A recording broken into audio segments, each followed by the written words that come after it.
అందరికీ నమస్కారం. నేను మీ కొండా రాజీవ్ గాంధీని మాట్లాడుతున్నాను. సింహాచల దేవస్థానంలో మహా అపరాధం జరిగింది.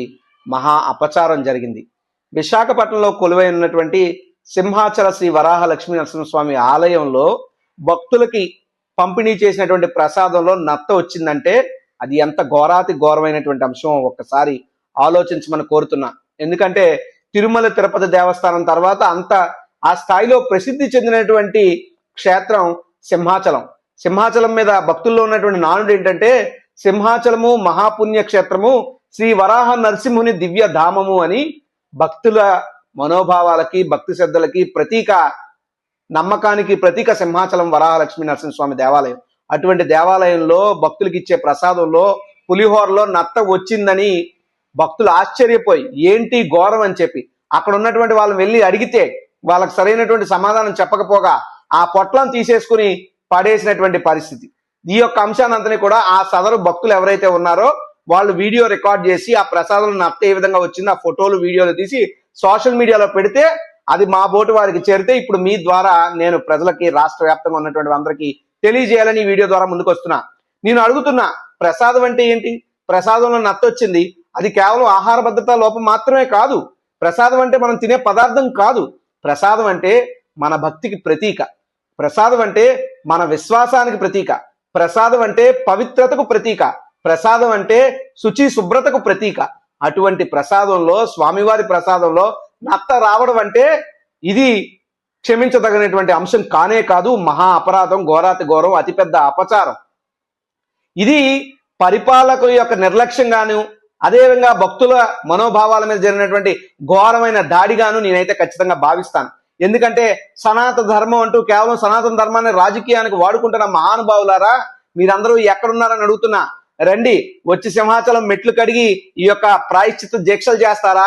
భక్తులకు ఎవరు క్షమాపణలు చెప్తారు? జరిగినటువంటి దాని మీద సిబిఐ ఎంక్వైరీ చేస్తారా? స్పెషల్ ఇన్వెస్టిగేషన్ టీం వేస్తారా? సిఐడి ఎంక్వైరీ చేస్తారా? సిట్టింగ్ జడ్జితో ఎంక్వైరీ చేస్తారా? ఏం చేస్తారు? ఏ రకమైనటువంటి విచారణ దీని మీద చేపడతారు? దీనికి కారకులను ఏమన్నా మీరు ఎలా వెలికి తీస్తారు? ఇది ముమ్మాటికి కూడా పాలకుల పూర్తి వైఫల్యానికి తార్కాణం సింహాచలం పులిహోర ప్రసాదంలో నత్త రావడం. అందులో అనుమానం ఏమి లేదు. సనాతన ధర్మం అంటే మీరు రాజకీయాలకు వాడుకునే పదం కాదండి. సనాతన ధర్మం అంటే కోట్లాది మంది భక్తుల మనోభావాలకు ఉన్నటువంటి గౌరవం. సనాతన ధర్మం అంటే కోట్లాది మంది భక్తుల యొక్క భక్తి శ్రద్ధలతో సంబంధించినటువంటి అంశం.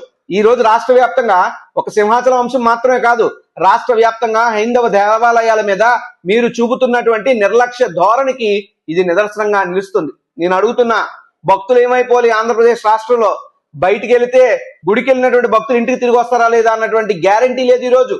ఎందుకంటే ఇదే సింహాచలంలో గోడకూలు ఎంతమంది చనిపోయారు, అదే తిరుమల తిరుపతి దేవస్థానంలో ఎంతమంది చనిపోయారు, లేదంటే కాశీబుగ్గలో ఎంతమంది చనిపోయారు. ఈ మరణాలు భక్తుల పోయినటువంటి భక్తుల ప్రాణాలకి బాధ్యులు ఎవరు? ఇది పూర్తిగా ముమ్మాటికి ప్రభుత్వ పాలకుల వైఫల్యం, వారి నిర్లక్ష్య ధోరణికి ఈ రోజు భక్తులు బలైపోవాల్సి వస్తుంది.